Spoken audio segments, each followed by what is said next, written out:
எரேமியா தீர்க்கதரிசன புஸ்தகம் 32வது அதிகாரம் அதனுடைய 27வது வசனம். இதோ நான் மாம்சமான யாவருக்கும் தேவனாகிய கர்த்தர், என்னாலே செய்யக்கூடாத அதிசயமான காரியம் ஒன்றுண்டோ? இதோ நான் மாம்சமான யாவருக்கும் தேவனாகிய கர்த்தர், என்னாலே செய்யக்கூடாத அதிசயமான காரியம் ஒன்று உண்டோ? எத்தனை பேர் நம்புறீங்க? என் ஆண்டவர் சர்வ வல்லவர். சர்வ வல்லவர் என்றால் சர்வத்தையும் செய்ய வல்லவர். என் தேவனால் கூடாத காரியம் ஒன்றுமே இல்லை. இதை நம்புறவங்க மட்டும் சத்தமாமேன்னு சொல்லுங்க. ஆமென். ஒரு சிலர் எழும்பி விட்டார்கள். அதுக்குதான் தேவனால் கூடாத காரியம் ஒன்றுமே இல்லை. இது எப்படி ஆகும்? தேவனால் கூடாத காரியம் ஒன்றுமில்லை. சாராள் நகைக்கும் போது கர்த்தர் அதுதான் சொல்லுகிறார். என்னால முடியாதுன்னு நினைக்கிறியா அப்படின்னு கேட்கிறார். என் ஆண்டவர் ஒரு காரியத்தை நம்மிடத்திலே சொல்லுகிறார் என்றால் அதை எப்படி திட்டம் பண்ணி நிறைவேற்ற வேண்டும் என்பதை நன்றாய் அறிந்து வைத்துதான் அவர் பேசுகிறார். எசையா 46:11 அப்படித்தானே சொல்லப்பட்டிருக்கிறது. அதை சொன்னேன், அதை நிறைவேற்றுவேன், அதை திட்டம் பண்ணினேன், அதை செய்து முடிப்பேன். நினைத்ததை நிர்ணயிக்கிறவர், நிர்ணயித்ததை நிறைவேற்றுகிறவர் இவர்தான் நாம் ஆராதிக்கிற நம் ஆண்டவராகிய இயேசு கிறிஸ்து. அவர் சொல்லியும் செய்யாதிருப்பாரோ? அவர் வசனித்தும் நிறைவேற்றாதிருப்பாரோ? அவர் இஸ்ரவேல் குடும்பத்துக்கு சொன்ன நல்வார்த்தைகளில் ஒன்றாகிலும் தவறவில்லை. என் ஆண்டவர் ஒன்ன செய்யணும்னு நினைச்சிட்டார்னா அது செய்து முடிப்பார். இந்த நம்பிக்கை இருந்ததுனாலதான் துன்பத்தில் நடுவில் நடந்த போதிலும் தாவீது சொல்லுகிறான், கர்த்தர் எனக்காக யாவையும் செய்து முடிப்பார். இன்னைக்கு நீங்க இருக்கிற சூழ்நிலை என்பது ஒருவேளை துன்பத்தின் நடுவில் இருந்தாலும் இந்த வார்த்தையை சொல்ல முடியுமா? எல்லாம் இழந்து ஒன்றும் இல்லாத நிலையில் இருந்த போதிலும் இந்த நம்பிக்கை இருந்ததுனால யோபு சொல்லுகிறார், எனக்கு குறித்திருக்கிறதை அவர் நிறைவேற்றுவார். என ஆண்டவர் அப்படி நம்பினாங்க. அவர் அப்படி நம்பினாங்க. நம்ம ஆண்டவர் மேல் வைத்திருக்கிற நம்பிக்கை எப்படிப்பட்டது என்பதை நமக்கு உணர்த்த பரீட்சை என்றே தெய்வம் பரிகாரமே அவர் பரீட்சை வைக்கிறார். உபாகமம் 8:2 சொல்லப்பட்டிருக்கிறது, அவர் உன்னை சோதிக்கிறது எதற்கு தெரியுமா? உன் இருதயத்தில் உள்ளதை நீ அறியும் படிக்கு. இஸ்ரவேல் ஜனங்கள் இருதயத்துல என்ன இருக்கு தெரியுமா? எகிப்து இருக்கிறது. அது இஸ்ரவேலர்கள் வெளியே வந்ததும் இஸ்ரவேலர் நினைச்சிட்டாங்க எல்லாம் முடிஞ்சு, கானான் பாலு தேனு, பாலு தேனு, பாலு தேனு. அதாவது வெளியே வந்தோடனே உங்களுக்கு பாலும் தேனும் கொடுக்கணும். ஹல்லேலூயா. அவன் நேரா ஆண்டவர் பார்த்தார். வனாந்திர வழியா நடக்கும் போது எடுத்த உடனே எகிப்துல கல்லறை, எகிப்துல இறைச்சி பாத்திரங்கள் அண்டை, எகிப்தின் தெய்வம், இருதயத்தில் உள்ளதெல்லாம் ஒன்னொன்னா வெளியே வருது. ஆமே. நம்ம இருதயத்துல என்ன மறைஞ்சிருந்தாலும் ஆண்டவர் நமக்கு உணர்த்துவார். அதுக்காக சில ட்ராக்ல விடுவார். நமக்கு தெரியாது. சில நேரத்துல நமக்கு தோணும் உலகத்திலே நம்ம தான் பெரிய பரிசுத்தவான்கள் என்று. அப்படி தோணும் போது ட்ராக் ரெடி ஆயிட்டுன்னு அர்த்தம். ஆமே. சில நேரத்துல நமக்கு தோணும் நம்ம தான் பெரிய விசுவாச வீரர்கள். லைட்டா ஒரு தலைவலி வந்திருக்கும், ஆண்டவர் எனக்கு சுகம் தருவார் அப்படின்ட்டு இருப்போம். சுகம் கிடைச்சிரும். உடனே நம்ம நினைப்போம், பத்தியா நான் எப்படி இருந்தேன், என் விசுவாசம் லேஸ்ல நீங்க நினைக்கிற மாதிரி எல்லாம் கிடையாது. ட்ராக் ரெடி ஆயிட்டு இருக்குன்னு அர்த்தம். ஆமென். அமைதியா ஸ்தோத்திரம் பண்ணிட்டு ஹல்லேலூயா. ஆமென். அதனாலதான் பவுல் சொல்லுகிறார், நான் என்னை உயர்த்தாத படிக்கு ஒரு முள் கொடுக்கப்பட்டது. நான் உங்களை விட அதிகமாய் அந்நிய பாஷை பேசுகிறேன் சொன்னது யார் தெரியுமா? பவுல். ஆண்டவர் இங்க வா, இந்த முள்ளபடி வச்சுக்கோ. ஆண்டவர் என்ன பார்சல் திறந்து பாரு. குத்துனா பிடுங்கலாம், கொடுத்தா எரிய முடியுமா? கொடுத்தது யாரு? கர்த்தர். நாங்கெல்லாம் செவிக்கும் போது நாங்கெல்லாம் முழங்கால நின்று பைபிளை திறந்தா எப்ப தூங்குவோன்னு ட்ராக் ரெடி ஆகுதுன்னு புரிஞ்சுக்கோங்க. ஆண்டவர் மேல நாம வைத்திருக்கிற நம்பிக்கை எப்படிப்பட்டதா இருக்கிறது. ஆண்டவரை நம்ம எப்படி பார்க்கிறோம். போன வெள்ளிக்கிழமை இந்த வார்த்தையை கேட்டோம். நம்ம ஆண்டவரை எவ்வளவுதான் நம்ம அறிந்ததை வைத்து, நாம் கற்றதை வைத்து, நாம் கேட்டதை வைத்து, நாம் படித்ததை வைத்து, நாம் அனுபவித்ததை வைத்து, நாம் அடைந்ததை வைத்து நமக்குன்னு ஒரு வியூ இருக்குல்ல, ஆண்டவர் இப்படின்னு. நம்ம எவ்வளவுதான் அவரை உயர்த்தி பார்த்தாலும் நம்ம ஆண்டவர் எப்படி தெரியுமா? அதுக்கு மேல. ஹல்லேலூயா. அதுக்கும் மேல. யோவான் ஓசன்னா பாடும்போது யோவானும் கூட உண்டு. என்ன சொல்லி பாடுறாங்க தெரியுமா? தாவீதின் குமாரனுக்கு ஓசன்னா என்று பாடினார்கள். அந்த யோவான் பத்மதீவில் இருக்கிறான். பத்மதீவில் இருக்கும்போது அவன் ஆவிக்குள்ளாகி அவனுக்கு தரிசனங்கள் காண்பிக்கப்படுகிறது. அதிலேதான் வெளிப்படுத்தின விசேஷம் 5வது அதிகாரம். எடுக்க வேண்டாம், செய்தி இல்லை, டச் பண்ணிட்டு செய்து கொள்ளவார். அங்கேதான் கர்த்தருக்கு மகிமை உண்டாவதாக சிங்காசனத்தில் வீற்றிருக்கிறவர் கையிலே ஒரு புத்தகம் இருக்கிறது, முத்திரிக்கப்பட்ட புத்தகம். சிங்காசனத்தில் வீற்றிருக்கிறவர் வலது கரத்தில் இருக்க கண்டேன். அப்பொழுது அதை உடைக்க ஒருவனும் இல்லை. இதை உடைக்க பாத்திரவான் யார் என்று ஒரு தூதன் மிகுந்த சத்தமிட்டு சொல்லுகிறார். ஒருவனும் இல்லை என்று அறிந்தபோது இந்த யோவான் என்ன பண்றார் தெரியுமா? ஓன்னு அழுறார். ஒருவனும் அந்த புஸ்தகத்தை திறந்து வாசிக்கவும் அதை பார்க்கவும் பாத்திரவானாக காணப்படாததினால் நான் மிகவும் அழுதேன் என்கிறான். அப்படி அழுத போது முப்பர்களில் ஒருவன் அவனை பார்த்து சொல்லுகிறான், நீ அழ வேண்டாம், இதோ யூதா கோத்திரத்து சிங்கமும் தாவீதின். இவர் என்ன பாடுறாரு? தாவீதின் குமார். அவரும் கேட்டுட்டு கழுத மேல இருந்துட்டு கேட்டுட்டு அதாவது நம்ம ஒண்ணும் இல்லைன்னாலும் நம்மளை குறைச்சு சொன்னாலே நமக்கு வலிக்கும் இல்ல? நம்ம ஒண்ணும் இல்லைன்னாலும் ஆமே. என்ன பிரதர் டல்லா இருக்கிறீங்க? அது என்ன அசிங்கப்படுத்திட்டாங்க. ஏன் ஃபங்க்ஷன்ல என் பேரை அசிங்கப்படுத்திட்டாங்க? உங்க பேரை போட்டாங்கல்ல? போட்டாங்க, பக்கத்துல டிகிரி போடல. எவ்வளவு பிரதர் டெம்பரேச்சர்? நமக்கு ஒண்ணும் இல்லைன்னாலும் நம்மளை ஏதாவது பேசுறதுல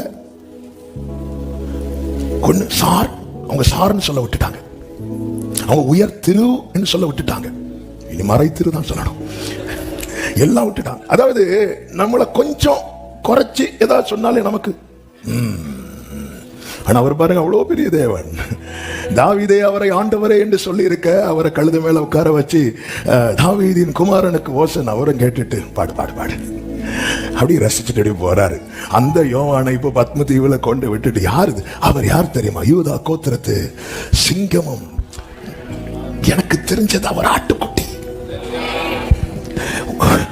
ஆமென். அடிக்கப்பட்ட ஆட்டுக்குட்டியை மட்டும்தான் உனக்கு இதுவரை தெரியுது. ஆளுகிற சிங்கம் அவர். யூதா கோத்திரத்து சிங்கமும் தாவீதின் வேறுமானவர். இவர்தான் நான் ஆராதிக்கிற ராஜாதி ராஜா, கர்த்தாதி கர்த்தர். சகமலகதரா. இவர் கேட்கிறார், இவர் சொல்லுகிறார், என்னால் செய்யக்கூடாத அதிசயமான காரியம் ஒன்றுண்டோ? ஹல்லேலூயா. என் ஆண்டவர் காலங்களுக்கு உட்பட்டவர் அல்ல, காலத்தையும் சமயத்தை மாற்றுகிறவர். யோசுவாவுக்கு யுத்தம் முடிய டைம் ஆச்சு. ஆண்டவர் என்ன பண்ண? நீ பேசு சூரியனை பார்த்து. சூரியனை நெல்லுண்டா நிக்குது. ஆமே. ஹல்லேலூயா. நமக்கு சூரியன் ஓடுது. ஏன் தெரியுமா? சூரியன் நிக்கும் போது சும்மா இருந்துட்டு இல்ல, நிக்கும் போது சும்மா இருந்துட்டு இந்த 3 மணிக்கு ஒரு எக்ஸாம் இருக்கும், அந்த முடிஞ்சு கடைசி அந்த 10 நிமிஷம் ஆமா அந்த புறா சிறகடிக்கிற சத்தம் கேட்கும். அவ்வளவு நேரம் சும்மா இருந்துட்டு ஆமா இருந்து யோசிச்சுட்டு, இது இந்த புத்தகத்தில் உள்ளதுதானா? கடைசியில டைம் ஆச்சு, 5 நிமிஷம் உனக்கு சூரியன் நிக்கும், உன் வண்டியில ஏறி உட்காரும். சூரியன் நிக்கும் போது ஃபுல்லா சும்மா இருந்து. யோசுவா அப்படி அல்ல, அவன் இரவு முழுவதும் நடந்து வந்தான். ஒரு செகண்ட் வேஸ்ட் பண்ணல. ஆனா அவனுக்கு வேலை முடியல. அவனுடைய திராணிக்கு முடிஞ்சது இவ்வளவுதான். அதனால ஆண்டவர் கிரேஸை கூட்டி கொடுக்கிறார். அதுதான் சூரியன். நில்ல சூரியன், அங்க நிக்க வை. உன் திராணி உனக்கு கொஞ்சம் பலன் இருந்து நீ என் நாமத்தை மறுதலியாதபடியா இதோ திறந்த வாசலை உனக்கு முன்பாக வைக்கிறேன். ஆமென் சொல்லுங்க பார்க்கலாம். மார்க்கு சுவிசேஷம் 5வது அதிகாரத்தை எடுத்துக்கொள்வோம். இதிலிருந்து சில காரியங்களை சொல்லி ஜெபிக்க விரும்புகிறேன். 5வது அதிகாரத்தின் 4வது வசனத்தில் இப்படி சொல்லப்பட்டிருக்கிறது. அவன் அநேகம் தரம் விலங்குகளினாலும் சங்கிலிகளினாலும் கட்டப்பட்டிருந்தும் சங்கிலிகளை முறித்து விலங்குகளை தகர்த்து போடுவான். அவனை அடக்க ஒருவனாலும் கூடாதிருந்தது. இந்த மார்க்கு சுவிசேஷம் 5வது அதிகாரத்தில் 3 சம்பவங்கள் சொல்லப்பட்டிருக்கிறது. அந்த 3 சம்பவங்களுமே ஒருத்தருக்கு செய்ய முடியாதது. இயேசு செய்த எல்லாமே ஒருத்தருக்கு செய்ய முடியாதுதான். அதே போல 12 வருட பெரும்பாடுள்ள ஸ்திரியை குறித்து சொல்லப்பட்டிருக்கிறது. ஒரு மருத்துவராலும் அவளை குணமாக்க முடியவில்லை. அப்படியே 12 வயது மகள் எவீருவின் மகள் ஒரு காலம் ஒருவரும் கண்டிராத செயலது. இங்கே 6000 பிசாசுகள் ஒரு வாலிபனுக்குள்ளே, ஒருவனாலும் அவனை அடக்க கூடாதிருந்தது. அதாவது நல்ல கவனி, நமக்கு ஒண்ணு முடியலன்னு வச்சுக்கோங்களேன், நம்ம என்ன செய்வோம்? ஒண்ணு நமக்கு என்னெல்லாமோ ட்ரை பண்ணி பார்த்து முடியல, என்ன பண்ணுவோம்? கரெக்ட், விட்டுரும். அப்படி விடப்பட்டவன்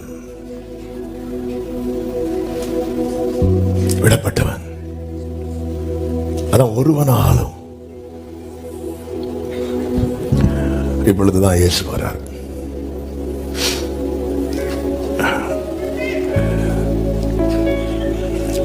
நமக்காக சிலர் ட்ரை பண்றாங்கன்னு வைங்களேன், அவர் சைலண்டா இருப்பார். சிலர் நம்மளை விட்டுருவாங்க, அந்த தருணத்துக்காக அவர் வெயிட் பண்ணிட்டு இருப்பார். நல்ல தெரிந்த பகுதி. ஆனால் இன்னைக்கு ஆவியானவர் நிறைய காரியங்களை பேசுவார் நான் நம்புறேன். ஒருவனாலும் அவனுக்கு குடும்பம் உண்டா? கண்டிப்பா உண்டு. சொந்தங்கள் உண்டு, உறவுகள் உண்டு. இவன் மலைகளிலும் கல்லறைகளிலும் இருந்து இரவும் பகலும் கூக்குரலிட்டு கல்லுகளினாலே தன்னை காயப்படுத்தி கொண்டிருந்தான். பிசாசு எங்க இருக்கு? பிசாசுகள் எங்க இருக்கு? உள்ள இருக்கு. அப்ப பிசாசு எங்கிருந்து வேலை செய்தவனுக்கு? உள்ள இருந்து. அப்ப அவனுக்கு வலி எங்க? மெயினா உள்ள இருக்கிற வலியை எப்படி போக்கணும்னு தெரியல. ஒருவேளை இவன் அதை அடிக்கிறதுக்கு கல் எடுத்து அடிச்சானான்னு தெரியல. பாதிப்பு ஃபுல்லா யாருக்கு? அவனுக்கு. சில நேரத்தில் ஏதோ ஒரு கோபத்தில் நம்ம ஓங்கி அடிப்போம். பாதிப்பு யாருக்கு? சில கோபத்தில் ஓங்கி ஏதாவது அடிப்பாங்க. பாத்தியா பவர, ரத்தம் வருது. பாதிப்பு யாருக்கு? சிலர் அப்படியே வலியில் என்ன பண்ண தெரியல, காயப்படுத்தி கொண்டிருப்பான். இப்பொழுது இயேசு மறுகரையில் இருந்து மார்க் 4:35 சொல்லப்பட்டிருக்கிறது, அக்கறைக்கு போவோம் வாருங்கள் அப்படிங்கிறார். அக்கறைக்கு. கர்த்தருடைய பரிசுத்த நாம மகிமைப்படுவதாக. அவர் புறப்பட்டு வரும்போது சமுத்திரம் கொந்தளிக்குது, காற்று பலமாய் வீசுகிறது. வேதம் சொல்லுகிறது கர்த்தர் அதட்டினாராம். 39 அவர் எழுந்து காற்றை அதட்டி, என் ஆண்டவர் எழுந்தருளினாலே போதும், சத்துரு ஆட்டங்காண ஆரம்பிச்சிருவான். அல்லேலூயா, ஆமென், ஆமென். உண்மையில பிரச்சனை இப்ப யாருக்கு சொல்லுங்க? இல்ல, உண்மை இந்த வாலிபனுக்கு இப்ப பிரச்சனை. வாலிபன் யார் பாதிக்கப்பட்டிருக்கிறாங்க? நான் சொல்ற விட கரெக்டா கேட்கணும். யார் பாதிக்கப்பட்டிருக்கிறா? ஓகே, இப்போ இந்த கடல்ல தத்தளிக்கிறது எது? படகு. எந்த படகு? இயேசு இருந்த படகு. நீ பிரசனத்தை சுமக்கிறவன். சில தத்தளிப்பு உன் வாழ்க்கையில முகாந்திரம் இல்லாம வருது எதுக்கு தெரியுமா? பாதிக்கப்பட்ட சிலரை விடுவிக்க கர்த்தர் ஒன்ன நியமித்திருக்கிறார். என்னண்டவர் இயேசு இருக்கிற எல்லாருக்கு இந்த வேலை இப்ப நான் அடுத்து போக போக உங்களுக்கு புரியும். யாருக்கோ பிரச்சனைக்கு என் வாழ்க்கையில புயல் அடிக்கணுமா? யாருக்கோ பிரச்சனைக்கு ஏன் படகு தத்தளிக்கணுமா? யாருக்கோ பிரச்சனைக்கு நீ யாருக்கோன்னு பார்க்காத, யாருக்கோன்னு பார்க்காத. உனக்குள்ள இருந்த இயேசு அந்த பிரச்சனையை பார்க்கிறார். உனக்குள்ள இருந்து இயேசு அந்த பிரச்சனையை பார்க்கிறார். ஆண்டவர், எனக்கே 1000 பிரச்சனை ஆண்டவரே. யாருக்கோ பிரச்சனைக்கு ஏன் துக்கம் ஏன் நஷ்டம் ஆகணும்? யாருக்கோ பிரச்சனைக்கு நான் ஏன் கஷ்டப்படணும்? யாருக்கோ பிரச்சனைக்கு நான் என் வாழ்க்கையில ஆண்டவரே இந்த புயல் அடிக்கணும்? இந்த கேள்விகளோடு யாராவது இதை கேட்டு கொண்டிருப்பீர்களே, ஆனால் உன்னை கர்த்தர் எப்படி வைத்திருக்கிறார் தெரியுமா? பிரசனத்தை சுமக்கிற வாகனமாக. தேவனுடைய பிரசனத்தை சுமக்கிறவன் நீ. தேவனுடைய பிரசனத்தை சுமக்கிறவன் நீ. Praise God. Praise the Lord. கர்த்தருக்கு மகிமை உண்டாவதாக. சீஷர்கள் நாங்க மடிக்கிறோம். ஏய், நீ மடியல்ல. இன்னும் கொஞ்ச நேரத்தில் எது சாக போகுது நீ பார்க்க போற. ஆமென். ஆண்டவர் எழும்பி அதட்டுறார். அப்போ மற்றவர்களுக்காக நம்ம செபிக்கும் போது அல்லது கர்த்தருடைய காரியத்துக்காக நிற்கும் போது, ஆமென், சில போராட்டங்கள் சில கொந்தளிப்புகள் வரும்போது ஒரு தேவ பிள்ளையின் நாவிலே மரணமும் ஜீவனும் நாவின் அதிகாரத்திலே கர்த்தர் வைத்திருக்கிறார். மலைகளை பெயர்த்து, இதோ நான் நம்மை புதிதும் கூர்மையுமான பற்கள் உள்ள யந்திரமாக்குகிறேன். உன்னை புதிதும் கூர்மையுமான பற்கள் உள்ள யந்திரமாக்குகிறேன். ஆனா நீ என்ன செஞ்சிருக்கணும்? அதட்டி இருக்கணும். அதட்ட வேண்டிய நீ என்ன பண்ணிட்டு இருக்கிற? அலறிட்டு இருக்கிற.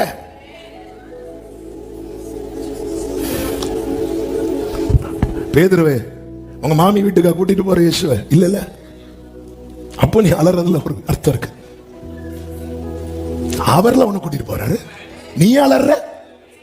நீயா இயேசுவை கூட்டிட்டு போற? இயேசுதான உன்னை கூட்டிட்டு போறாரு.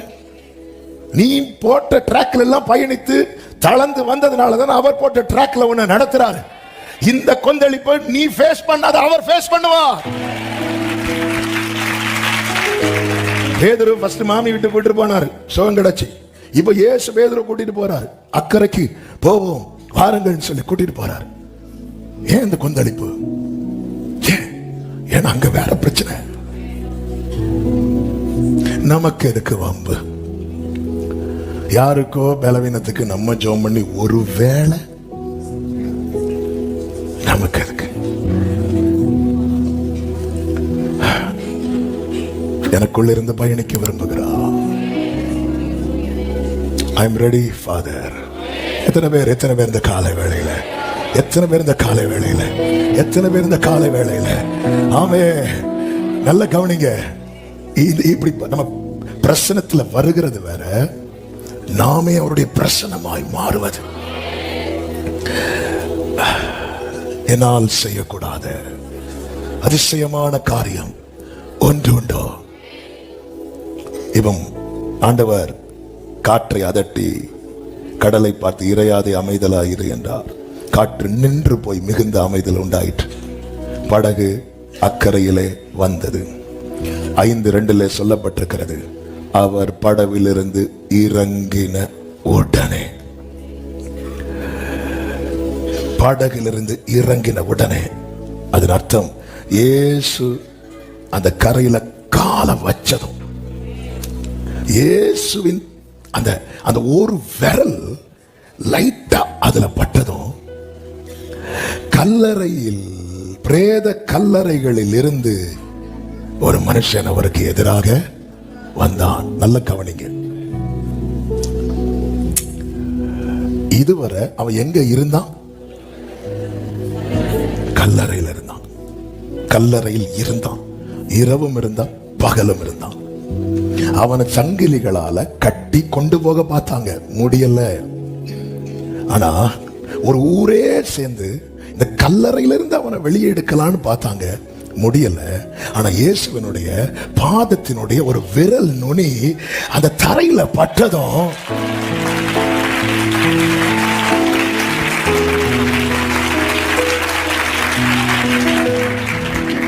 ஹல்லேலூயா, வெளியே வந்தான்.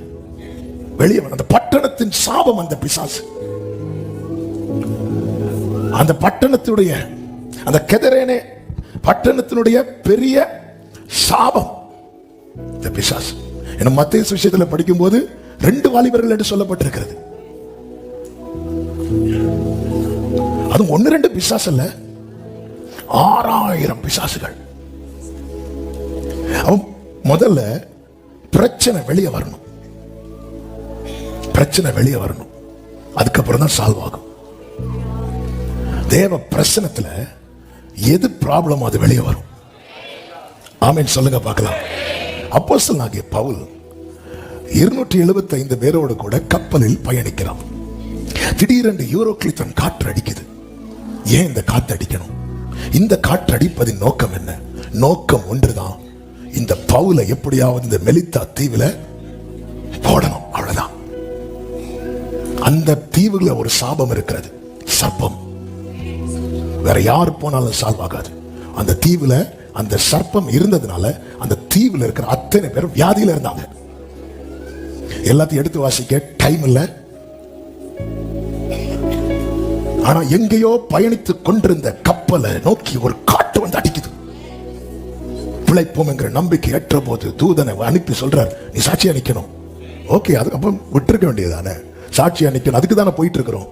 இல்ல, நீ ஒரு தீவுல விழணும், நீ அங்க போகணும். இல்ல, பவுல் எழும்பி சொல்றாரு, ஆனால் ஒரு தீவுல விழ வேண்டியதா இருக்கும், விழ வேண்டியதா இருக்கும்.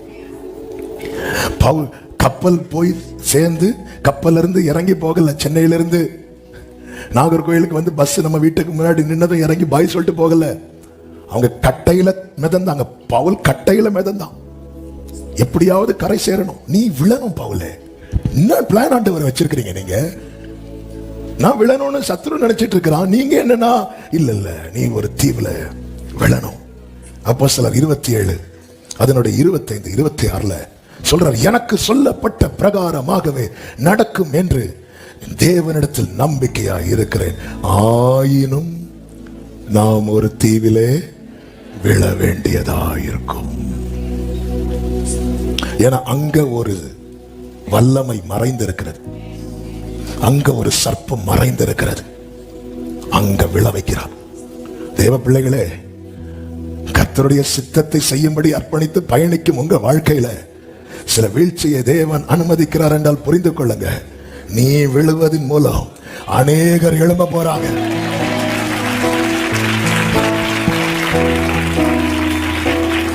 (28:1) சொல்லப்பட்டிருக்கிறது, வாசியுங்கள். நாங்கள் தப்பி கரை சேர்ந்த பின்பு அந்த தீவின் பேர் மெலித்தா என்று அறிந்தோம். அடுத்து, அந்நியராகிய அந்த தீவார் எங்களுக்கு பாராட்டின அன்பு கொஞ்சமல்ல. எங்களுக்கு பாராட்டின அன்பு கொஞ்சமல்ல. பவுல் விடல. அந்த வேளையிலே பிடித்திருந்த மழைக்காகவும் குளிருக்காகவும் அந்த வேளையிலே பிடித்து அந்த இடத்துல மட்டும் கர்த்தர் மழையை அனுப்பலைன்னா குளிர். ஏன் குளிர் வந்துச்சு? ஒரு புறம் மழை, இன்னொரு புறம் இவங்க கடல்ல. தேவன் அனுமதிக்கிற ஒவ்வொன்றுக்கும் பின்னாக ஒரு டிவைன் பர்பஸ் இருக்கிறது. டிவைன் பர்பஸ் மாம்சீகமா உள் வாங்கவே முடியாது. ஆண்டவரே, நான் சாட்சியா நிக்கணுங்கிறது உங்க பிளான். இந்த காற்று அடிச்சிருக்க வேண்டாம். இந்த காற்று அடிக்காம இருந்ததா கப்பல் நேரம் அங்கதானே போயிருக்கும். நான் போய் சாட்சியா நிப்பேனே. இல்ல, நீ விழணும். உங்களுக்கு அவ்வளவு சந்தோஷம் ஆண்டவரே நான் விழுறது.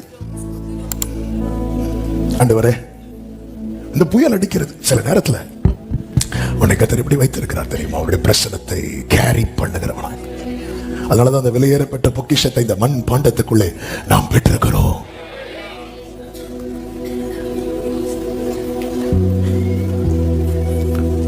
இப்பொழுது பவுல் என்ன செய்கிறார் என்றா, அந்த வேளையில் பிடித்திருந்த மழைக்காகவும் குளிர்க்காகவும் அவர்கள் நெருப்பை மூட்டி எங்கள் அனைவரையும் சேர்த்து கொண்டார்கள். அடுத்த வசனம், பவுல் சில விறகுகளை வாரி அந்த நெருப்பின் மேல் போடுகையில். பவுலுக்கு தெரியுமா இதுக்குள்ள பாம்பு இருக்குன்னு? தெரியாது. ஆனா பவுலுக்கு உள்ள இருக்கிறவருக்கு தெரியும். ஹல்லேலூயா. நமக்கு தெரியாது, உள்ள இருக்கிறவருக்கு தெரியும். உள்ள இருக்கிறவருக்கு தெரிஞ்சிட்டுனா அவர் என்ன சொல்லி இருக்கணும்? பவுலே, அந்த விறக தொடாத, இந்த விறக தொடு சொல்லி இருக்கணுமா? சொல்ல மாட்டேங்கிறாரு. ஒன்ன வச்சு சிலதை சால்வ் பண்ணணும்னு அவர் டிசைட் பண்ணிட்டாருன்னா,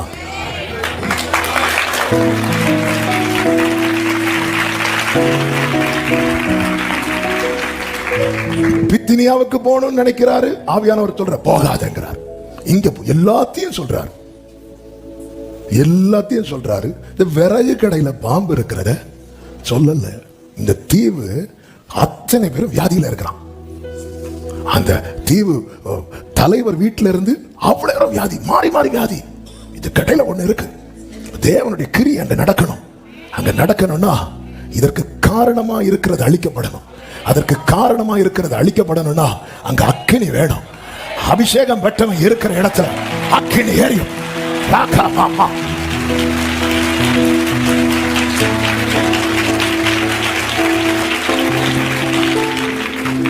பவுல் சில விறகுகளை வாரி அந்த நெருப்பின் மேல் போடுகையில், ஆமென், அக்கினி இருந்தும் பவுல் போட்டாதான் பாம்பு உள்ள விடும். வேற யாரு போட்டாலும் அக்கினி அதுவும் பார்த்து நம்ம இப்படிமோ அது இப்படிங்கோ.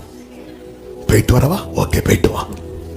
அபிஷேகம் பெற்றவன ஆண்டவர் எங்க கை வைக்க வைப்பார்னே தெரியாது. என்னன்ற நான் போற இடம்லாம், உலகத்துல சொல்லுவாங்க பாவி செல்லும் இடமெல்லாம் பாதாளம், பரிசுத்தவான்கள் செல்லும் இடமெல்லாம் போராட்டம். தெரியாது. ஆமென். அவன் அந்த நெருப்பின் மேல் போடுகையில் ஒரு விரியன் பாம்பு அனல் உரைத்து புறப்பட்டு, அனல் உரைத்து, பவுல் அந்த பாம்பு அடிக்கல, தூக்கி போட்டார். அவன் அந்த பாம்புக்கும் தெரியாது யார் தூக்கி போட்டார்.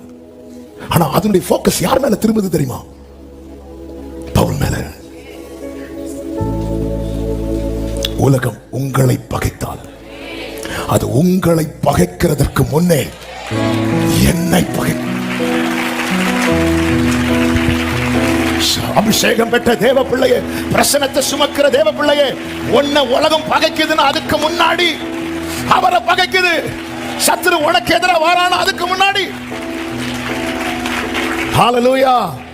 அனல் உரைத்து புறப்பட்டு, புறப்பட்டு, அதாவது இது எதர்ச்சியா நடந்ததில்ல. போற வழியில காலு பட்டதும், சில கடிக்காத நாய் கூட காலு பட்டா கூட சில இடத்துல அது குறைக்க வாய் திறந்துருப்போம், நம்ம பயத்துல காலை உள்ள விட்டுருப்போம். கேட்ட நாய் கடிச்சிட்டு, அந்த நாய் கடிக்கவே செய்யாது. இது எதர்ச்சியாகவோ தற்செயலாகவோ நடந்ததல்ல. இத்தனை பேர் இருக்கிறாங்க, அந்த பட்டணம் முழுவதும் இருக்கிறாங்க. பவுலோடு சேர்த்து எக்ஸ்ட்ரா 276 பேர் இருக்கிறாங்க. அது நடுவில் அதனுடைய போக்கஸ் யார் மேல தெரியுமா? ஏன்னா அதுக்கு தெரிஞ்சிட்டு அவனுக்கு கடைசி வந்துட்டு இல்ல, நமக்கு கடைசி வந்துட்டு. ஹல்லேலூயா, ஹல்லேலூயா. புறப்பட்டு அவனுடைய கையை கவ்வி கொண்டது. 4வது வசனத்தை வாசிங்க. விஷப்பூச்சி அவன் கையிலே தொங்குகிறதை அந்நியராகிய அந்த தீவார் கண்டபோது, இந்த மனுஷன் கொலைபாதகன், இதற்கு சந்தேகம் இல்லை, இவன் சமுத்திரத்துக்கு தப்பி வந்தும் பழியானது இவனை பிழைக்க ஒட்டவில்லை என்று தங்களுக்குள்ளே சொல்லிக் அந்த அந்நிய இப்போ கூட அவங்களால கிரகிக்க முடியல. நம்ம இவ்வளவு வியாதியில இருக்கிறதுக்கு காரணமே இந்த பொல்லாத சர்ப்பனான்னு தெரியல. ஆனாலும் நல்லா புரிஞ்சுக்கோங்க, அந்த டைம் வர்றது வரைக்கும் ஒரு தேவ பிள்ளை குற்றப்படுத்தப்பட்டு கொண்டே இருப்பான். ஆனா அவனுக்கு தெரியும் டைம் நெருங்குது. உண்மையில் இருக்கிற குற்றச்சாட்டு அதிகரிக்கப்படுகிறது என்றாலே புரிந்து கொள். ஆமே. அவன் அந்த பூச்சியை தீயிலே உதறி போட்டு, ஒரு தீங்கும் பவுல் ஒரு தீங்கும் அடையாது இருக்க காரணம் என்ன? தீ. அந்த பாம்பு சாக காரணம் என்ன? தீ. அவருடைய தீ உனக்குள்ள இருந்தா நீ சேஃப் ஆயிருவ. சத்துரு அழிஞ்சிருவான். அவருடைய அக்கினி, அவருடைய பிரசனத்தை கேரி பண்ணு. டெய்லி உன்னுடைய டைரக்ஷனை மாத்துவார். இன்னைக்கு நீ நினைச்ச இடத்துக்கு போற வாரேன்னா உன் டைரக்ஷன் மாத்தி பிரயோஜனம் இல்லைன்னு அர்த்தம். ஆண்டவரை மாத்துறீங்க. அக்கினி ஒரு தீக்கு முன்னாடி மோசையை நிறுத்தி செய்தி மாறுது. நீ எகிப்துக்கு போங்கிறார், அங்க வாங்குறார், மலைக்கு வாங்குறார், டைரக்ஷனை மாத்துறார். அவன் பிரசனத்தை கேரி பண்றவன். அவன் போய் நிக்கிற இடத்துல அங்க அங்க அங்க ஏதோ ஒண்ணு நடக்கும். பவுல் சும்மா என்றானாலே உலகத்தை கலக்குகிறவர்கள் இங்க வந்துட்டாங்க. ஏசு கரையில காலை வச்சதும் ஒரு மனுஷனுக்கு அந்த கல்லறையில இருந்து அவனை வெளியே கூட எடுக்க முடியல. இவன் எதிர்கொண்டு வருகிறான். ஆமென். Praise the Lord. பவுல் பதறவில்லை, கதறவில்லை, உதறினான். ஏனா கர்த்தர் ஏற்கனவே சொன்னார், ஒரு தீவில் விழ வேண்டி இருக்கும். ஆமென். ஹல்லேலூயா. நான் விழுந்ததுனால தான் பார்த்தேன்.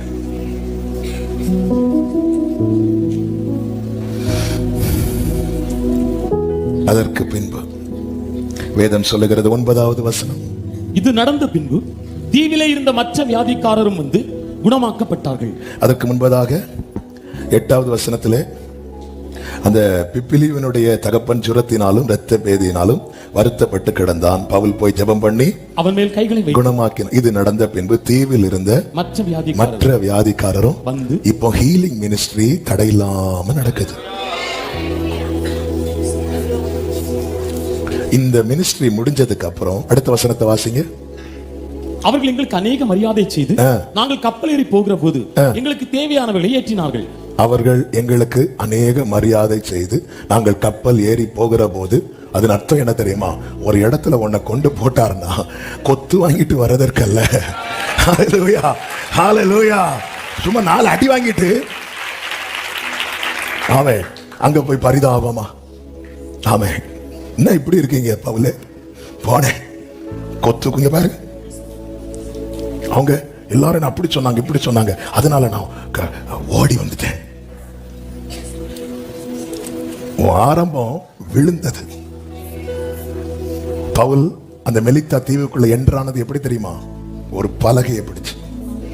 ஆனா மெலித்தா தீவுல இருந்து வெளியே போனது எப்படி தெரியுமா? கப்பல்ல.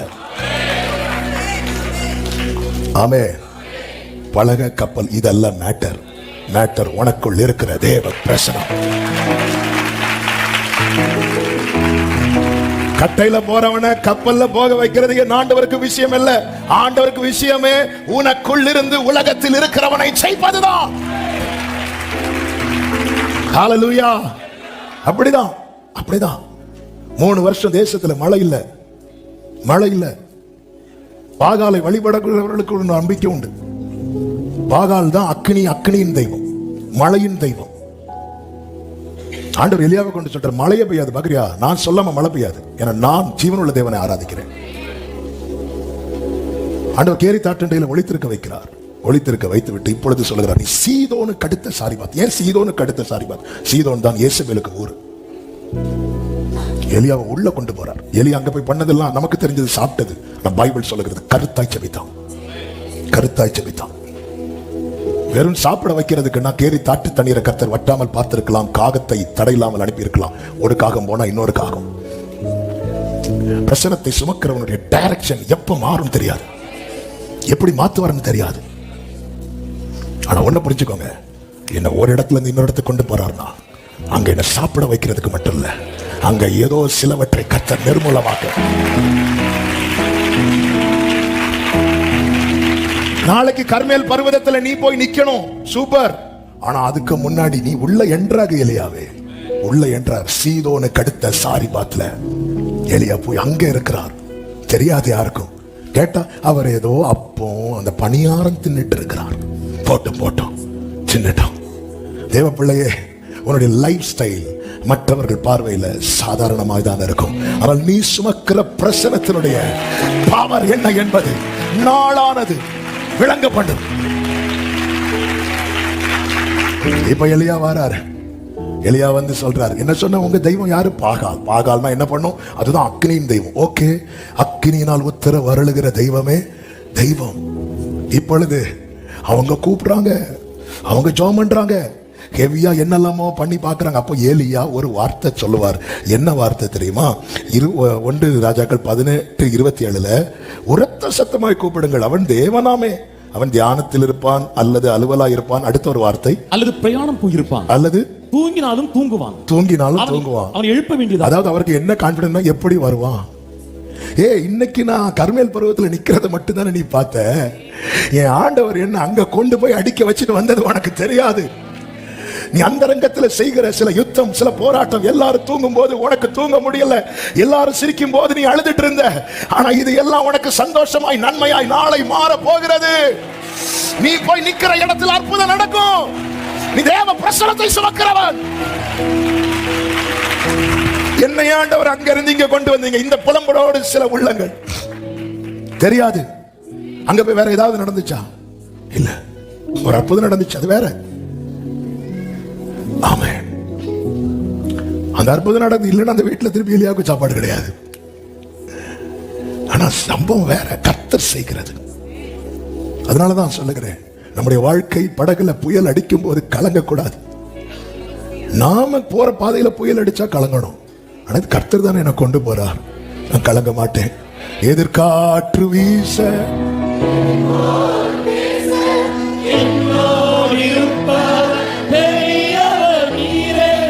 எதிர்காற்று வீச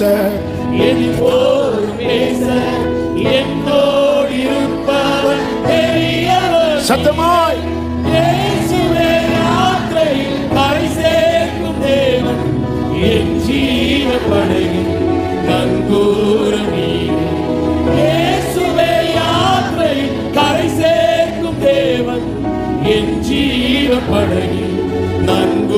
ஆமென். இப்பொழுது இயேசு கடற்கரையில் இறங்குகிறார். வேதம் சொல்லுகிறது, மார்க் 5:6 வசனங்களை வாசிங்கள். அவன் எப்பொழுதும் இரவும் பகலும் மலைகளிலும் கல்லறைகளிலும் இருந்து கூக்குரலிட்டு கல்லுகளினாலே தன்னை காயப்படுத்திக் கொண்டிருந்தார். அதாவது அந்த வலி தாங்க முடியாம கல்லுனால அடிப்பாரு, அதை அடிச்சு அழுவாரு. இதுதான் அந்த வாலிபன் அடித்து காயப்படுத்தி. அடுத்த வசனத்தில் சொல்லப்பட்டிருக்கிறது, அவன் இயேசுவை தூரத்திலே கண்டபோது ஓடி வந்து அவரை பணிந்து கொண்டு. அதாவது அவர் சமீபமாயிருந்தும் நாம் இன்னும் தேட மறுக்கிறோம். இவன் தூரத்தில் கண்டபோது. ஆமென்.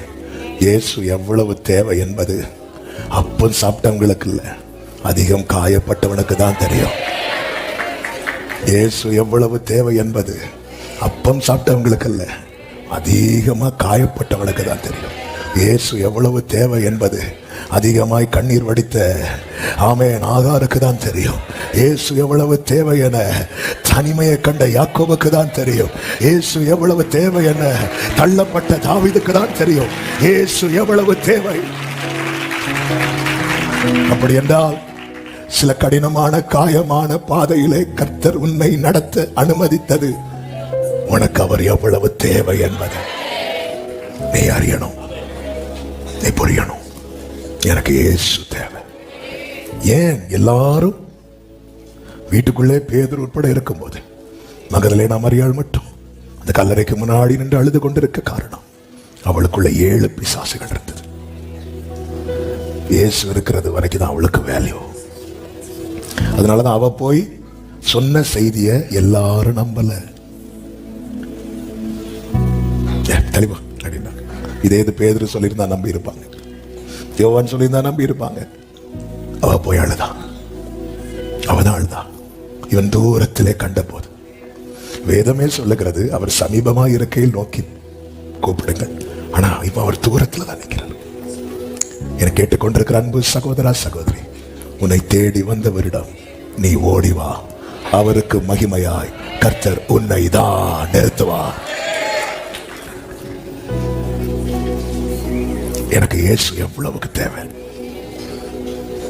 காயப்படி இரவும் பகலும்னா அவன் எப்ப என்ன தூக்கம் இல்லை, யாரு சாப்பாடு கொண்டு கொடுப்பா? அவனை தான் விட்டுட்டாங்களே, வஸ்திரம் கூட இல்லை, ஒண்ணுமே இல்லை, கல்லறையில் இருக்கிறான். வேணா இடையில வந்து பார்த்துருப்பாங்க, இருக்கிறானா போயிட்டானா நம்ம கடமைக்கு மண் எடுத்து போட்டுட்டு வந்துடலாம். ஆமென். அவனுக்குள் இருந்த 6000 பிசாசுகள். அதாவது அவன் எந்த அளவுக்கு அலைக்கழிக்கப்பட்டிருப்பானா, அந்த பிசாசுகளை பண்டிகளுக்குள்ள அனுப்பும்படி அது கேட்கும். இயேசு அனுமதிப்பார். அது பன்றிகளுக்குள்ள போய் அடுத்த செகண்டே பன்றி வலி தாங்க முடியாம கடல்ல விழுந்து மாண்டு போச்சுன்னா அவன் எவ்வளவு வலியை வாங்கிட்டு இருந்திருப்பான். 2000 பன்றிகள் 6000 பிசாசுகள்னா ஒரு பன்றிக்குள்ள 3 வச்சு போயிருக்கும். 3 பிசாசு அதுக்கு நிக்க முடியல, தாங்க முடியல. ஒரே ஒரு நாள் ஒரு வேளை அவர் பன்றியால தாங்க முடியாம அதை சூசைட் பண்ணி செத்துட்டு. அப்ப அது எந்த அளவுக்கு டார்ச்சர் கொடுக்கிற பெயின் கொடுக்கிற அதுவும் அத்தனையும் சேர்ந்து ஒருவனுக்குள்ள இரவும் பகலும். கல்லறை என்பது நம்பிக்கை இழக்கிற இடம். ஆனா அந்த இடத்திலிருந்து தூக்கி விடுறதுக்கு ஒரே ஒருத்தருக்கு மட்டும்தான் முடியும். அவர்தான் நாம் ஆராதிக்கிற நம் ஆண்டவராகிய இயேசு கிறிஸ்து. ஹல்லேலூயா. இப்போ அவர் வந்ததும் 7வது வசனத்தை வாசிங்க. இயேசுவே, உன்னதமான தேவனுடைய குமாரனே, எனக்கும் உமக்கும் என்ன? என்னை வேதனைப்படுத்தாதபடிக்கு தேவன் பேரில் உமக்கு ஆணை என்று மிகுந்த சத்தமிட்டு சொன்னான். மிகுந்த சத்தமிட்டு சொன்னான். உள்ள எத்தனை இருக்கு? இப்ப எத்தனை வாய்ஸ் கேக்குது? ஒரு வாய்ஸ். அப்ப யாருக்கு வாய்ஸ் இப்ப கேக்குது? அவனுடைய வாய்ஸ் தான் கேக்குது. அது அர்த்தம் என்ன? அவன் வாயை யார் யூஸ் பண்றான்? பிசாசு யூஸ் பண்றான். ஆமென். அடுத்த வசனத்தை வாசிங்க. ஏனெனில் அவர் அவனை நோக்கி, அசுத்தாவியே, இந்த மனுஷனை விட்டு புறப்பட்டு போ என்று சொல்லியிருந்தார். அப்பொழுது அவர் அவனை நோக்கி, உன் பேர் என்னவென்று கேட்டார். ஏன்னா இயேசு என்ன சொல்லியிருந்தார்? இவனை விட்டு புறப்பட்டு போ போ அப்படி சொன்னதும் என்ன வேதனைப்படுத்தாதுன்னு சொல்லிட்டு பேசுறார். ஆனா அவர் சொல்லிட்டு அடுத்து புறப்பட்டு போன்னு சொல்லல. அவர் ஒரு வார்த்தை தான் சொல்லுவார். சாத்தானை அட்டாக் பண்றதுக்கோ விரட்டுறதுக்கோ ஒரு ரிஸ்க் எடுக்க மாட்டார். ஆமென். அதாவது அவனுக்குன்னு சில பவர் இருந்துச்சு, அப்பவே அவர் தள்ளி விட்டார். இனி நல்ல கவனிங்க. இந்த 6000 பிசாசு யாருடைய வாயை யூஸ் பண்ணிட்டு இருக்கிறாங்க? கர்த்தர் முதல்ல என்ன பண்ணா தெரியுமா? கல்லறையிலிருந்து வெளியே கொண்டு வந்து அவனுக்குள்ளதான் இப்ப பிசாசு இருக்கு, அவனோடு ஒட்டி இருக்கு, அவனுக்குள்ளேயே ஒரு பிரிவை உண்டாக்குகிறார். அடுத்த வசனத்தை நீங்க படிச்சீங்கன்னா தெரியும். 12வது வசனம். அந்த பிசாசுகள் எல்லாம் அவரை நோக்கி பன்றிகளுக்குள்ளே போகும்படி அவைகளுக்குள்ளே எங்களை அனுப்பும் என்று அவரை வேண்டிக் கொண்டார். அவரை வேண்டிக் கொண்டன. வேண்டிக் கொண்டான் இருக்கணும். கொண்டன, வேண்டிக் கொண்டன. உள்ளே கர்த்தர் கட் பண்றார். முதல்ல தெரியாது, சில நேரத்தில் தேவனுடைய செயல் தெரியாது. அவர் வேர்ட அனுப்பிட்டார்னு வைங்கள, கிரிய உடனே ஆரம்பிச்சிடும். இப்போ உள்ள இருந்துட்டு இதுவரை அவன் வாயை யூஸ் பண்ணுது, இப்போ அவன் வாயை யூஸ் பண்ண முடியல. உடனே அது சொல்லுது, சரி எங்களை அனுப்பிவிடும். மரியாதை பண்ணி அந்த பண்டிகளுக்குள்ளே அனுப்பிவிடும். கட் பண்றார். ஏன்? இந்த வாய் இனி இயேசு யூஸ் பண்ண போறார். ஆமென். அனுப்பிவிடும். இந்த வசனம் உள்ள போயிட்டுன்னு வைங்களேன். எபிரேயர் 4:12 சொல்லப்பட்டிருக்கிறது, தேவனுடைய வார்த்தையானது ஜீவனும் வல்லமையும் உள்ளதாயும் இருபுறமும் கருக்குள்ள எந்த பட்டயத்திலும் கருக்கானதாயும் ஆத்மாவையும் ஆவியையும் கணுக்களையும் ஊனையும் பிரிக்கத்தக்கதாக உருவ குத்துகிறதாயும் இருதயத்தின் நினைவுகளையும் யோசனைகளையும் வகையறுக்கிறது. உள்ள வசனம் போயிட்டு பட்டயம் 1-2 ஒரே வெட்டுமா. எல்லா கொசுவும் மொத்தமா மாட்டும் போது பேட்டை யூஸ் பண்றவங்களுக்கு என்ன கொண்டாட்டமா இருக்கும் தெரியுமா? இல்ல சிங்கிளா போய் தேடி அடிக்கிறதுக்கு எல்லாம் சேர்ந்து கேரல் பாடிட்டு இருக்கும் போது நம்ம போய் அப்படிதான் இருக்கும். மொத்த சில நேரத்தில் ஒவ்வொரு பிரச்சனையா வரும்போது அப்படி சைலண்டா இருப்பா. ஏன்னா அவருடைய அந்த வார்த்தைக்கு முன்னாடி வரட்டும், இன்னும் ஆண்டவரே பிரச்சனை இப்போ சால்வ் ஆகும், இன்னும் 3 பிரச்சனை இருக்கு, வந்து மொத்தமா சால்வ் பண்ணி தாரு. இதுவரை 6000 சேர்ந்து உன் வாயை யூஸ் பண்ணிட்டு இருக்கு. ஒரே வார்த்தை தான், புறப்பட்டு போ. உள்ள இப்போ யூஸ் பண்ண முடியல. அதனால அவைகள், அந்த பிசாசுகள் எல்லாம் அவைகள் வேண்டிக் கொண்டன. நல்ல கவனிங்க. சாத்தானுக்கு 3 விஷயம் நல்லா தெரியும். 1, அவர் தேவனுடைய குமாரன். படகுல வரும்போது சீஷர்கள் என்ன சொல்லிட்டு வராங்க தெரியுமா? இவர் யாரோ, நீ என்ன யாரோன்னு சொன்னா நான் யாருன்னு கேளுவா, சொல்லி கொடுங்கடே யாருன்னு. இயேசுவே, உன்னதமான தேவனுடைய பிசாசுக்கு தெரியும். அது மாத்திரமல்ல, இன்னொரு விஷயம் நல்லா தெரியும். நம்ம 6000 6 லட்சம் பேர் வந்தாலும் இவர் தான் அதிகாரம் உடையவர். இந்த வேர்டை கவனிச்சீங்களா? இந்த பிசாசு கூட எங்க இருக்கணும் எங்க இருக்க கூடாதுன்னு டிசைட் பண்ணுகிற அந்த அத்தாரிட்டி யாருக்கு இருக்கு தெரியுமா? இல்லைன்னா போனா நான் போறேன், என் இஷ்டத்துக்கு போறேன், போக முடியுது. அந்த பண்டிகளுக்குள்ள போகிறதுக்கு கூட இந்த பிசாசுகளுக்கு யாருக்கு பெர்மிஷன் வேணும் தெரியுமா? ஜீசஸோட பெர்மிஷன் வேணும். சும்மா சொல்லல, உன்னை தொடுகிறவன்.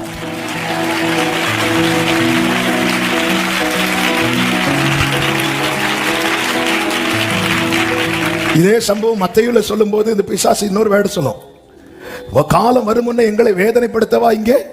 அவன் பிசாசுக்கு இன்னொன்னு தெரியுது, ஒரு ஹெவியான யுத்த பிளாட்ஃபார்மை போட்டு வச்சிருக்கிறார். கடைசியில நமக்கு அடி கன்ஃபார்ம். அதான் வேண்டிக் கொண்டன, அதான் நீங்க போட்டிருக்கீங்கல்ல, அந்த யுத்தம் எந்த யுத்தம் அங்க எங்களை அடிங்க. இப்பொழுது இந்த பண்டிகை பிசாசுடைய போக்கஸை பார்த்தீங்களா? பிசாசுக்கு தெரியும் ஏன் பண்டிகைகளுக்குள்ளே இப்படி டச் பண்ண பைபிள் ஸ்டடி ஆயிரும், டைம் ஆயிட்டு. ஏன் பண்டிகைகளுக்குள்ளே? அது அன்கிளீன் அனிமல். பிசாசு எதை விரும்புது பாத்தீங்களா? அசுத்தத்தை. இயேசுவும் அனுமதித்தார் அசுத்தத்துக்குள்ளே போக, ஆடுகளுக்குள்ளே போக அனுமதிக்கல. எனவேதான் இயேசு சொன்னார், நான் பரிசுத்தராய் இருக்கிறது போல.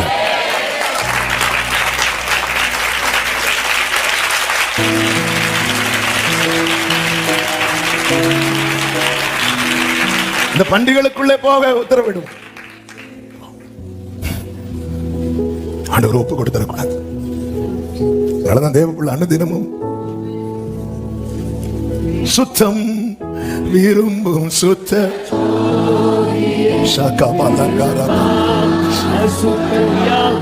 சாத்தா வந்து கேட்பான், இதே போல வேண்டும் ஆண்டவர், அவன் அசுத்தம் இருக்கு, நான் போட்டுமா, நான் போட்டுமா, அவன் அப்படி பண்ணிட்டு இருக்கிறான், நான் போட்டுமா. அந்த பண்டிகைகளுக்குள்ளே போக விட்டான், ஆண்டவர் போக விடல. தேவ பிள்ளையே, ஆண்டவர் அனுமதிக்கிறார். ஏன்? அது அசுத்தம் உள்ளது. அந்த பண்டிகைகளுக்குள்ளே அவைகள் போய் கடல்ல விழுந்து செத்துட்டு 5:15 வாசிங்க. இயேசுவினிடத்தில் வந்து லேகியோன் 14-15 வாசிங்க. பன்றிகளை மேய்த்தவர்கள் ஓடி இதை பட்டணத்திலும் சுற்றுப்புறங்களிலும் அறிவித்தார்கள். அப்பொழுது சம்பவித்ததை பார்க்கும்படி ஜனங்கள் புறப்பட்டு இயேசுவினிடத்தில் வந்து லேகியோனாகிய பிசாசுகள் பிடித்திருந்தவன். சம்பவித்ததை பார்க்கணும்னா எதை பார்க்க வந்தாங்க? வாலிபனை பார்க்கறது உங்க மேட்டர் கிடையாது. அவங்க வந்ததே பண்டிகளை மேய்த்தவர்கள் போய் சொன்னாங்கன்னு என்ன சொல்லிருப்பாங்க? எங்க பண்டிகள் எல்லாம் போச்சு, இவர் அங்கிருந்து இப்படி இப்படி வச்சாரு, இது மொத்தமா போய் கடல்ல. அவன் சம்பவித்ததை பார்க்க வந்தா, இயேசு கிட்ட வந்தா, இவனை எங்கேயோ பார்த்த மாதிரி இருக்க, உங்களை இல்ல, இவனை எங்கேயோ பார்த்த மாதிரி இருக்க, எங்கேயோ பார்த்த, இது இவன் ட்ரெஸ் இல்ல, இப்ப எப்படி ட்ரெஸ் வந்துச்சு? இவன் கல்லறையில எல்லாம் இருந்தான், இவன் எப்படி போய் இயேசு பாதத்துல இருக்கிறான்? திரும்பி பாரு சபையே, எனக்கு எது இவன்ட்ட இல்லாதது உனக்கு வந்திருக்கு. நீ எங்கேயோ கல்லறையில இருக்க வேண்டியவன், இன்னைக்கு அவர் பாதத்தில் இருக்கிற. அவன் வஸ்திரம் தரித்து உட்கார்ந்திருந்து புத்தி தெளிந்திருக்கிறதை கண்டு, அவன்கிட்ட தான் வஸ்திரம் இல்ல, வஸ்திரம் தரித்துன்னா அவன்கிட்ட வஸ்திரம் இல்ல, ஏன்னா கல்லுகளால கிழிச்சு எல்லாம் கிழிச்சிட்டு. அப்ப இந்த வஸ்திரம் எங்க இருந்து வந்திருக்கும்? சண்டே கடையும் திறக்காது. என் அப்பா வந்தா எதுங்க வராது? ஏன் இப்படி இருந்தா எப்படிங்க? ஹல்லேலூயா. அங்க யாருங்க இருக்கிறா? யெகோவா ஈரே எல்லாம் பார்த்து கொள்வார், தேவையை நிறைவாக்குவார். ஆமென்.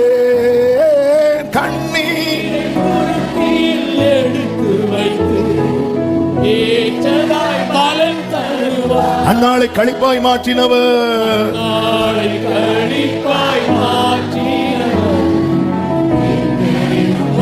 ஆமென்.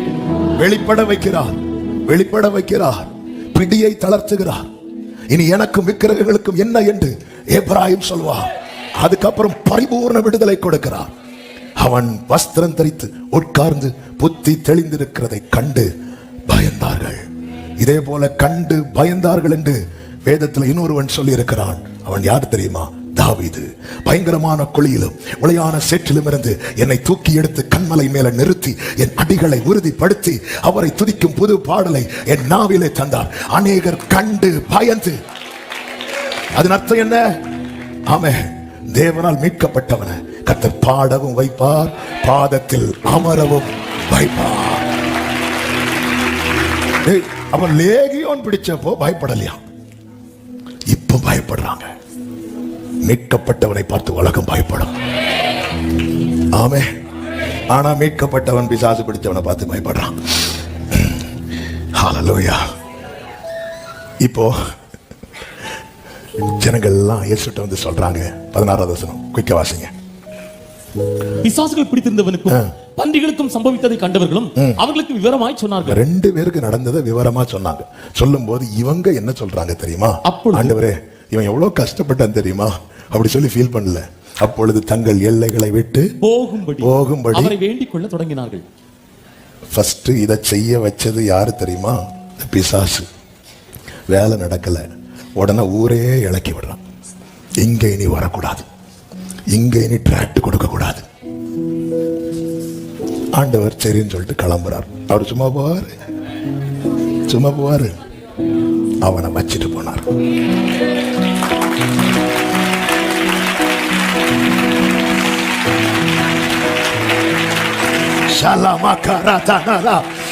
இயேசு கிறிஸ்து வந்தார், மரித்தார், அடக்கம் பண்ணப்பட்டார், உயிர் தெழுந்தார். சும்மா போறாரு. சபையை வச்சிட்டு போயிருக்கிறார். அவரை வேண்டிக் கொள்ள தொடங்கினார்கள். உடனே இயேசு போகும்போது இவன் பிசாசுல பார்த்துட்டு இருக்கான். இவன் என்ன சொல்றான்? அவர் படகில் ஏறும்போது பிசாசு பிடித்தவன் அவரோட கூட இருக்கும்படிக்கு தனக்கு உத்தரவு கொடுக்க அவரை வேண்டிக் கொண்ட. பிசாசு கூட்டிட்டு போயிருங்க ஆசைப்படுறான்ல. எப்போ வருவீர்? கூட்டிட்டு போயிருங்க. இயேசு அவனுக்கு பிரதியுத்தரமாக அதற்கு உத்தரவு கொடுக்கல. அவர் உத்தரவு கொடுத்தது, இந்த பட்டணத்தில் இருக்கிற பிசாசு தான் போனோம், நீ போக கூடாது. நீ கதர்னத, நீ கூக்குரலிட்டத இந்த ஜனங்க கேட்டாங்க. இனி நீ கூப்பிட்டு சொல்வத இந்த ஜனங்க கேட்க போறாங்க. ஜீசஸ் ஆண்டவர் சொல்லுகிறார், நீ உன் இனத்தாரிடத்தில் உன் வீட்டிற்கு போய், அடுத்த வார்த்தை, கர்த்தர் உனக்கு இறங்கி உனக்கு செய்தவைகளை எல்லாம் அவர்களுக்கு அறிவி. என்ன ஆண்டவர் அவங்கள சொன்னது நீங்க போறீங்க? வசனம் வெறுமையா திரும்பாது. இயேசு வெறுமையா போக மாட்டார். உங்க வீடை விசிட் பண்ணிட்டு உங்களை வச்சுட்டு போயிருக்கிறார். பல மரண கண்ணிகளை தாண்டி நீ வாழ்ந்து கொண்டிருக்கிறாய். 3 பிசாசு உள்ள போனாலே பன்றி சூசைட் பண்ணது. 6000 பிசாசுகளால் அலைக்கழிக்கப்பட்டு அந்த தீபம் அணையாதிருக்க காரணம் அவருக்காக உன்னை வைத்திருக்கிறார். அவருக்காக உன்னை வைத்திருக்கிறார். அவருக்காக உன்னை வைத்திருக்கிறார். அவருக்காக, அதாவது நான் நிக்க கூடாதுன்னு சொல்றாங்க, நீ நில்லு. என்ன ஆண்டவரே, நான் நிக்க கூடாதுங்கிற, நீ நில்லு. என்ன ஆண்டவரே, ஒரு தூதனை நிறுத்தினா கூட கொஞ்சம் வெயிட்டா இருக்கும். ஆண்டவரே, நான் யார் தெரியுமா? நீ நில்லு, நீ நில்லு. ஹல்லேலூயா. பவுல் சொல்லுகிறார், இந்த தேகத்தை விட்டு பிரித்து அவரோடு இருக்க ஆசை உண்டு, ஆனா நான் இதுல வாசமா இருக்கிறது உங்களுக்கு அவசியம். அவன் பல மரண கண்ணிகளை தாண்டி உன்னை வாழ வச்சிருக்கிறார்னா அவருக்கு நீ அவசியம். உன்னை கொண்டு உதிக்கிற உன் ஒளியினிடத்தில் ராஜாக்கள் நடந்து வருவதை நீ கூக்குரலிட்டதை கேட்ட காதுகள் இனி நீ கூப்பிட்டு சொல்ல போற, இயேசுவை ஆண்டவர், இயேசுவை இரட்சகர்.